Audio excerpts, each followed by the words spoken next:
안녕하세요. 밀리언 달러입니다. 오늘은 퇴직연금에 대해서 한번 알아보는 시간을 가지려고 하는데요. 많은 분들이 퇴직금과 퇴직연금을 헷갈려 하시기도 하고, 퇴직연금에 가입이 되어 있는데 방치함에 따라서 크게 손해를 보시는 경우도 많이 있다라고 해서 오늘 이 내용 준비해 봤습니다.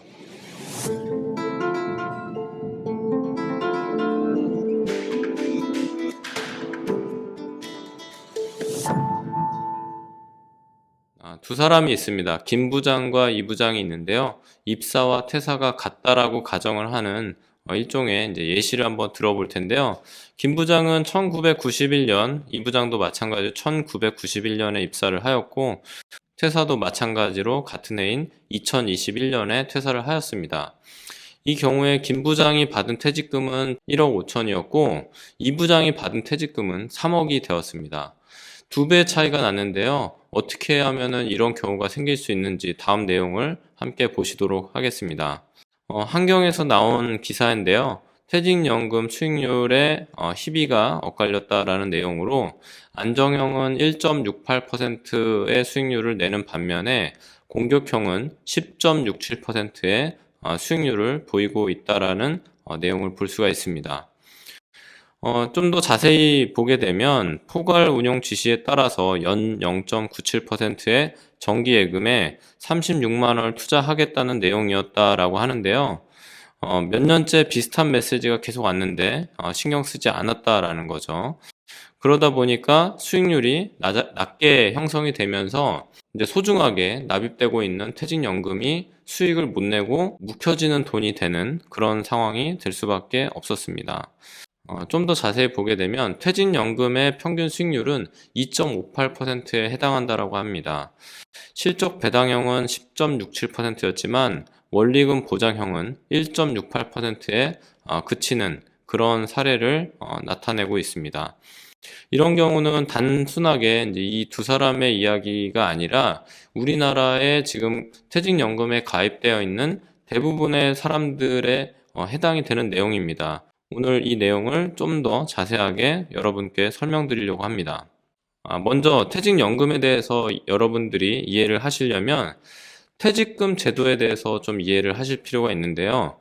우리가 기존에 퇴직금이라고 하는 거는 우리가 회사를 열심히 다녔습니다. 1년 동안 만근을 채웠을 경우에 퇴직할 때 1개월치의 급여를 더 정산해서 퇴직금으로 제공하는 것이 바로 퇴직금 제도입니다.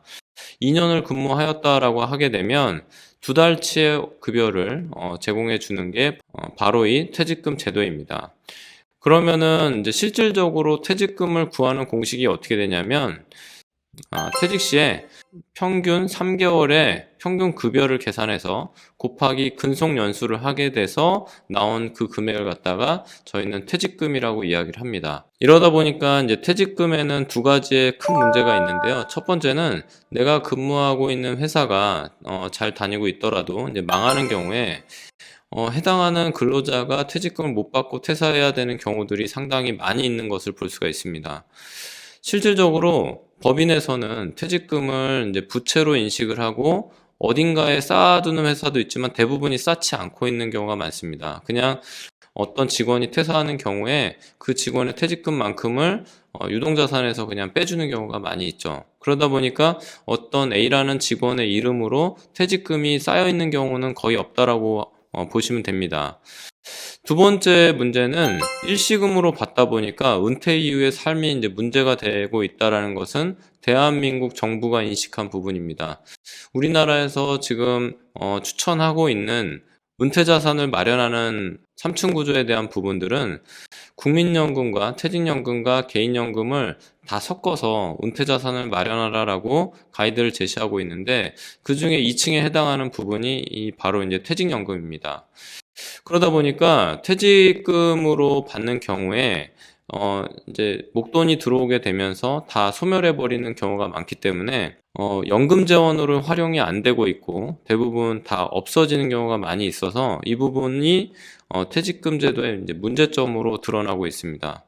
그래서 대한민국 정부는 법인들에게 퇴직연금을 시행하라라고 강하게 권고하고 있고 이것을 시행하고 있는 법인들에게는 법인세 인하라든지 그런 혜택을 주면서 퇴직연금을 시행하는 쪽으로 하고 있습니다. 근데 저희가 이런 내용은 모른다 하더라도 여러분들이 아셔야 되는 거는 나를 위해서 운영되고 있는 이 퇴직연금이 도대체 어떻게 운영되고 있는지는 아셔야 될 필요성이 있는데요.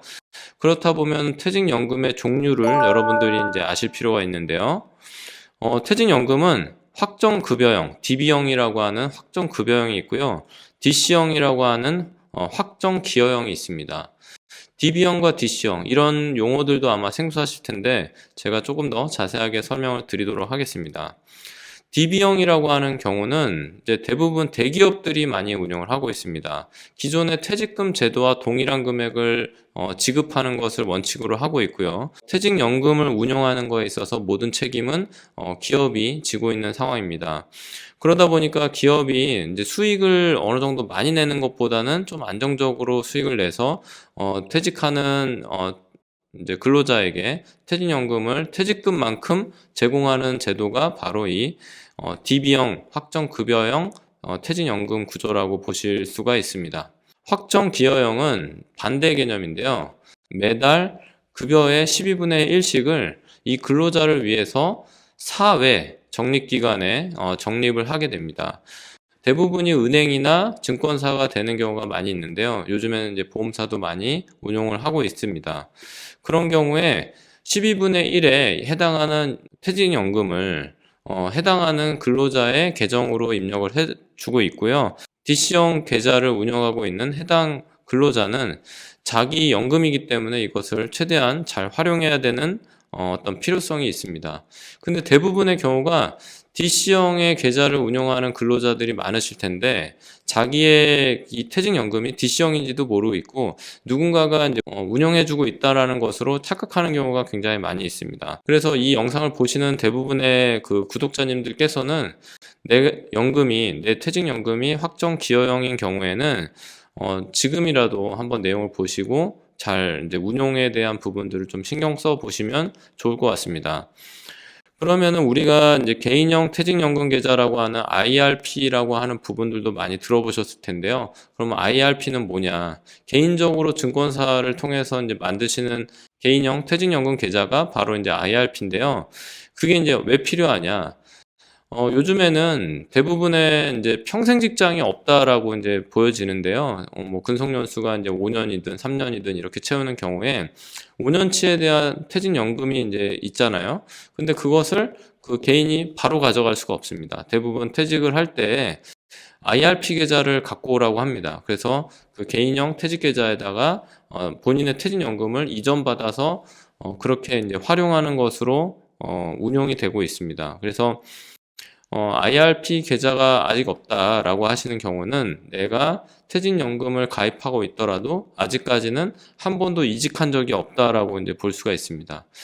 근데 퇴직을 하지 않았어도 IRP를 일단은 터서 운용하는 경우가 있습니다. 바로 이제 세액공제를 받기 위한 부분인데, 세액공제는 지금 현행법상 개인연금저축에서 400만 원까지 세액공제가 가능하고요. 추가로 개인형 퇴직연금 계좌인 IRP에서 추가 300만 원 해서 총 700만 원에 대해서 세액공제가 발생하고 있으니까 세액공제가 절실하신 분들은 아직 퇴사를 한 번도 안 하셨다 하더라도 이 개인형 퇴직연금 계좌에 매년 300만 원씩 넣고 계시는 상황이실 겁니다. 보시는 표는 실질적으로 우리나라의 이제 퇴직연금 운용 수익률을 나타내는 표인데요. 2017년부터 21년까지 거의 1%에서 최고 높은 수익률이 나는 구간이 2.58%로 큰 수익률이 안 나고 있다는 것을 볼 수가 있습니다. 이렇게 수익률이 안 나고 있는 원인 중에 하나는 위험자산 편입 비율을 높이지 않아서인데 다음의 내용을 한번 보시겠습니다.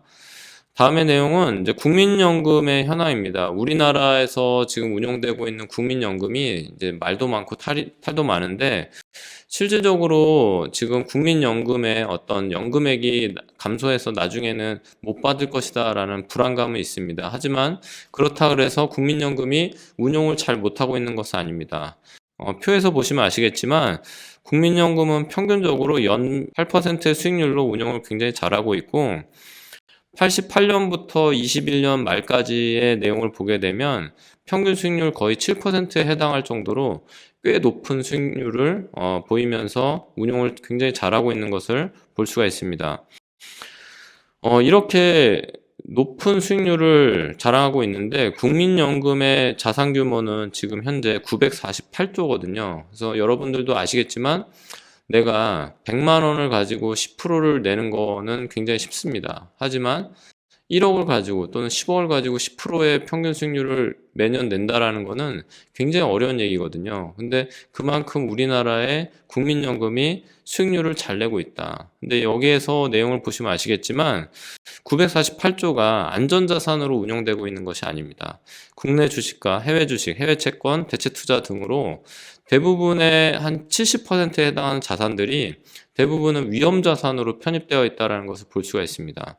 그러면 우리는 여기에서 이제 뭘 느끼실 수가 있냐면 여러분들의 퇴직연금 또는 개인연금 이런 부분들이 내가 너무 안전자산 위주로 편입이 되어 있더라면 뭔가 문제가 있구나라는 것을 인지를 해보실 필요가 있습니다. 여러분들의 퇴직연금도 70% 이상은 위험자산으로 편입을 해주셔야지만 평균적으로 한 7%에서 10% 정도의 수익률을 낼 수가 있다라는 얘기입니다. 우리가 평균 5에서 6%의 수익률을 추구하는 경우에 안전자산과 위험자산을 이렇게 골고루 나누라라고 보통 이야기를 하는데요. 채권금리가 평균적으로 2.5%라고 가정을 했을 때 전체 수익률을 5%로 끌어올리려고 한다라고 하면은 위험자산을 70% 정도는 구성을 하셔야 위험자산에서 6% 정도의 수익이 났을 때 전체 평균 수익률이 5% 정도는 나겠구나라고 이야기를 할 수가 있거든요. 그래서 보시는 내용처럼 내 자산이 너무 안전자산의 비중이 70% 이상이 돼서 위험자산 비중이 너무 낮은 경우에는 평균 수익률을 5%, 6%를 내려면 위험자산의 수익률이 굉장히 공격적이어서 10% 이상의 수익이 나야 된다는 것을 알 수가 있습니다. 그래서 여러분들은 반드시 지금 이 영상을 보시는 분들은 위험자산이 내가 몇 퍼센트 정도가 설정이 되어 있는지를 한번 꼭 체크해 보시면 좋을 것 같습니다. 다음으로는 TDF 펀드에 대해서 좀 말씀을 드리려고 하는데요. 퇴직연금에 대해서는 TDF 펀드 이야기가 요즘 많이 나오고 있습니다. TDF 펀드는 타겟 데이트 펀드라 그래서 생애 주기에 맞는 투자 전략이라는 내용을 담고 있습니다. TDF 펀드 뒤에는 숫자가 붙어 있는 것을 볼 수가 있습니다. TDF 2030이라든지 TDF 2050 이런 형태로 펀드 이름이 구성되어 있는 것을 볼 수가 있는데 어떤 의미냐면 출생연도 플러스 60세를 계산해서 은퇴 시점을 설정을 해 놓은 것입니다. 그러면 지금 20, 30대 분들은 2050, 대략 2050년도에 은퇴를 한다라고 가정을 하고 펀드가 구성이 되어 있습니다. 이런 분들은 위험자산 비중이 훨씬 더 크고요. 이제 안전자산 비중은 좀 낮게 설정이 되어 있는 것을 볼 수가 있습니다. 근데 이제 은퇴가 한 10년 정도 남아 계시는 TDF 2030형 펀드를 보게 되면 위험자산보다는 안전자산의 비중이 크게 돼 있는 것을 볼 수가 있습니다. 이제 은퇴를 해야 되는 시점이라서 공격적으로 투자를 하기보다는 내 자산을 지키면서 약간의 수익률을 내는 형태로 가고 있는 것을 볼 수가 있습니다. 그래서 TDF 펀드에 대해서 왜 말씀을 드리냐면 여러분들이 어떤 펀드를 내가 해야 될지 모르겠다라고 이제 고민을 하시는 경우에는 내 자산의 100%가 지금 현재 예금이나 어떤 신탁 형태로 운영이 되고 있는 것을 발견했다면 그 중에 50에서 70% 정도는 최소한 TDF 펀드를 설정해 보시길 바랍니다. TDF 펀드라 그래서 무조건 공격형이 아니라 TDF 펀드 안에서도 최대 공격형인 2050이라 하더라도 그 안에서의 안전자산 비중이 또 들어있기 때문에 전체 100을 TDF로 설정을 한다 하더라도 위험자산 100이 절대 아니라는 것을 명심하시고요. 내가 어떤 펀드를 선택해야 될지 모르겠다 하시는 분들은 TDF 펀드라도 운용을 해보시면 좋을 것 같다라는 이야기를 말씀드리고 있습니다. 다음은 디폴트 옵션에 대해서 제가 마지막으로 말씀드리고 영상을 마무리하려고 하는데요. 작년 11월에 시행이 됐습니다. 퇴직연금 수익률이 최근 5년 동안 평균을 내봤더니 1%도 되지 않는다라는 것을 발견하고요.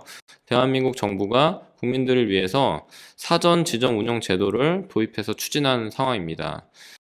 그러면은 각 증권사든 은행이든 이 퇴직연금 운영하고 있는 회사들은 강제적으로 위험자산을 편입할 수 있도록 시스템을 만든 겁니다. 여러분들이 너무 안전자산 위주로만 들고 있는 것이 대한민국 정부가 문제가 있다라고 판단을 해서 증권사들, 그 다음에 은행이든 어느 정도의 위험자산을 편입할 수 있는 시스템을 만들려고 한 거죠. 그래서 여러분들이 언제까지 각 운용사가 이제 공지를 할 건데 어, 위험자산을 편입하지 않는다라고 했을 때 강제적으로 이 디폴트 옵션을 실행하는 상황이 되게 됩니다. 그러면은 좋은 거 아니야? 디폴트 옵션이면은 이제 알아서 운영을 해주겠네 라고 생각을 하실 수가 있는데요. 반은 맞고 반은 틀린 말입니다. 예금 형태보다는 디폴트 옵션이 좀 더 좋을 수 있지만 여러분들 스스로가 공부해서 내 포트폴리오를 짜는 분들에 비하면 디폴트 옵션이 그리 좋은 솔루션이 아닐 수가 있습니다. 투자 성향과 어떤 위험자산 선호도에 따라서 내 자산을 내가 조절할 수 있다면 그게 더 좋은 포트폴리오라고 저는 보여지는데요. 여러분들이 정 포트폴리오를 운용할 수 없겠다라고 하시는 분들은 디폴트 옵션을 선택하셔야겠지만 조금 더 공부를 해서 내 퇴직연금의 포트폴리오를 스스로 설계해 보려고 하는 노력이 저는 필요하다라고 생각을 합니다. 그러면은 구체적인 이 퇴직연금 포트폴리오에 대해서는 제가 다음 시간에 좀 말씀을 드리려고 하는데요. 여러분들께서 많은 응원과 격려를 해주시면 제가 좀 더 영상을 빨리 만들어서 찾아뵙는 시간을 갖도록 하겠습니다. 지금까지 밀리언 달러였고요. 이 영상이 도움이 되셨다면 구독과 좋아요, 알림 설정까지 부탁드리겠습니다. 그러면 저는 다음 시간에 더 좋은 내용으로 찾아뵙도록 하겠습니다. 감사합니다.